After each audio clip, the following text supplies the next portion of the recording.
आप खाली एक काम करो, बैंक में जाओ और ये जो 100 रुपए का नोट ले जाओ, उसकी फोटोकॉपी लगा दो और एक सिंपल एप्लीकेशन लिखो, कुछ नहीं, उसकी फोटोकॉपी करवा लेना, जो एप्लीकेशन लिखो ताकि रिसीविंग ले लो। उस पे लिखना है टू द गवर्नर आरबीआई, और या फिर इशूइंग ब्रांच के नाम पे कर दो, या फिर गवर्नर के नाम पे लिख दो। उसको बोलो कि मेरे पास ये बैंक नोट है 100 रुपए का, और मैं इसके बदले में अपना रुपया लेना चाहता हूं।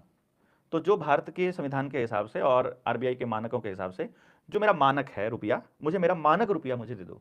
मैं इस 100 रुपए के बदले में 20 रुपए 50 रुपए के नोट नहीं चाहता, मैं सिक्के नहीं चाहता, मुझे रुपया चाहिए, और वो मुझे आप महीने भीतर में जो है या जब भी मतलब मुझे दे दो। इतना तो आप कर सकते हैं। बिल्कुल कर सकते हैं। हमें सिर्फ फोटोकॉपी लगानी है। पहली बात तो बैंक मैनेजर उस चिट्ठी को ले ले तो बता देना। फिर आप अगर 8-10 लोग 20 लोग चले गए वहां बैंक में, बोलो कि लेना पड़ेगा, पुलिस को बुला लो कि ले नहीं रहा, एप्लीकेशन नहीं ले रहा, आपने एप्लीकेशन लेकर के उस पर साइन करवा लो, उसकी रिसीविंग करवा लो। फिर देखो वो आपको क्या देता है। अगर वो महीने में आपको रुपया ना दे तो उसका 100 रुपए का जो चेक है वो बाउंस हो गया, 138 का मुकदमा करो बैंक के ऊपर, ये रुपया नहीं दे रहा, मेरा प्रॉमिस किया हुआ है, क्योंकि इस पर लिखा हुआ है प्रॉमिस। वो जो चेक होता है ना हमारा, जब हमारे ऊपर वो 138 का केस लगाता है ना बैंक, अरे आप क्यों नहीं लगा रहे हो मैनेजर के ऊपर, आप क्यों नहीं लगा रहे हो बैंक के ऊपर?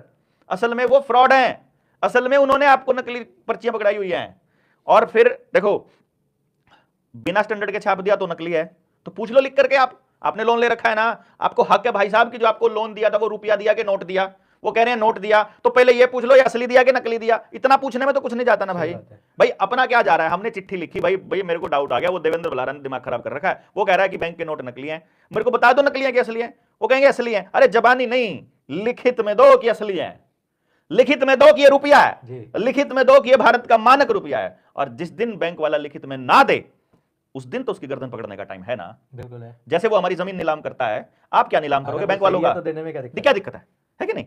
उनको क्या दिक्कत है? इतने वकील बैठे हैं, लिख के भेज दे, लो स्टैंप लगा के दो, बैंक की आरबीआई की दे दो, अपने बैंक की दे दो।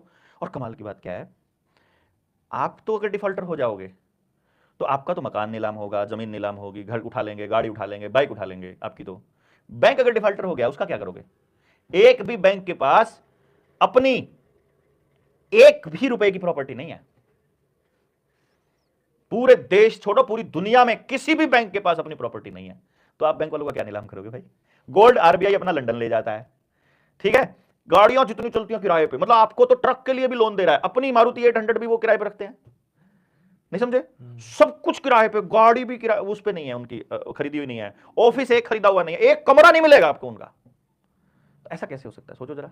क्योंकि उनको पता है कि किसी दिन कोई समझने वाला आदमी आ गया मार्केट में और उसने समझ गाली में खड़ा होकर बोलना शुरू कर दिया कि ये फ्रॉड फ्रॉड फ्रॉड, जैसे होता है ना। चोर का क्या होता है मालूम है?